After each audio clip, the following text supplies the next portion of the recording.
मध्य प्रदेश वनों से घिरा हुआ प्रदेश है। इसी प्रदेश में एक सघन वन में एक बाघ रहा करता था। अपनी जवानी में उसने अपने बल और पराक्रम से पूरे वन में आतंक मचा रखा था, लेकिन जब वह बूढ़ा हो गया तो उसकी शक्ति क्षीण हो गई। वो अपनी आवश्यकता के अनुसार भोजन की प्राप्ति करने में असमर्थ हो गया। तब उसने अपने मन में विचार किया, इस विश्वास में शक्ति एवं बल से क्षीण होकर जीवित रहना अत्यंत ही नरकीय है।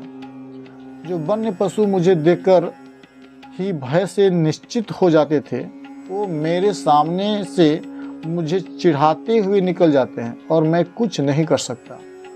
बाघ अपनी मान में गया और उसने स्वयं के द्वार खाए गए मनुष्य के सामानों में से एक रत्नों में से जड़ा बहुमूल्य कंगन एवं चंदन ढूंढ निकाला।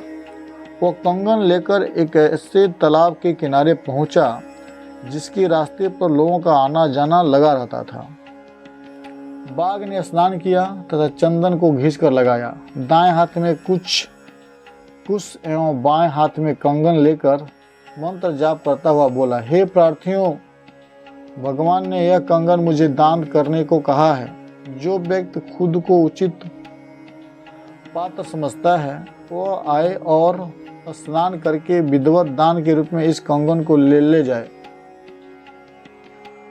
लोगों ने बाघ की बातें सुनी। कंगन बहुत कीमती था, किंतु वह इतना भी बहुमूल्य नहीं था कि वे बाघ जैसे हिंसक पशु पर विश्वास कर लेते। वे अपने रास्ते चले गए। उन लोगों में एक ब्राह्मण भी था जो कि कई शास्त्रों का ज्ञाता था और विदेश से धनोपार्जन करके अपने घर जा रहा था। उसने सोचा, अगर यह कंगन मुझे मिल जाए तो मेरी सारी गरीबी दूर हो जाएगी। वैसे इससे प्राण जाने का डर था, लेकिन पुरुषार्थ के बिना धन प्राप्त नहीं होता है। ब्राह्मण ने डरते हुए बाघ से पूछा, तुम तो प्राकृतिक से ही हिंसक हो, तुम्हारा विश्वास किस प्रकार किया जा सकता है?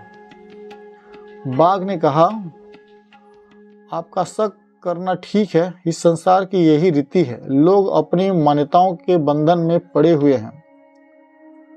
बाघ होने का कारण मैं भी इन वन में बहुत अत्याचार किए हैं, किंतु जब एक दिन सूर्य देवता ने स्वप्न में मुझे आकर फटकारा और कहा कि मुझे हिंसा छोड़कर धर्म में ध्यान लगाना चाहिए, तो मैंने समस्त पाप कर्म छोड़ दिए।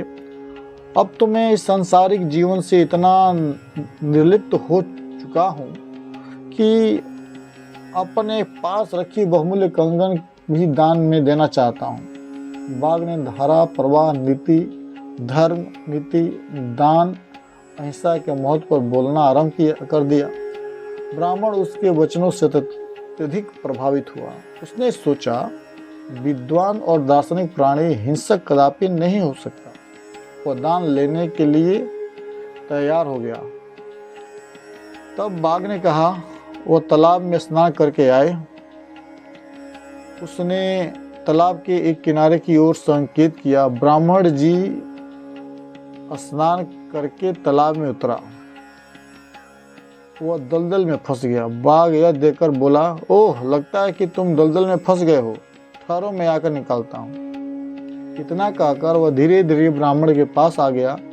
फिर उसे दबोचते हुए बोला, अरे मूर्ख ब्राह्मण, तू इतना बड़ा विद्वान होकर भी यही नहीं समझ सका कि ज्ञान, धर्मशास्त्र का ज्ञान होना या चंदन तिलक लगा लेना किसी प्राणी की सचित्रता और पवित्रता की निशानी नहीं होती। इतना कहकर वो ब्राह्मण को मारकर खा गया।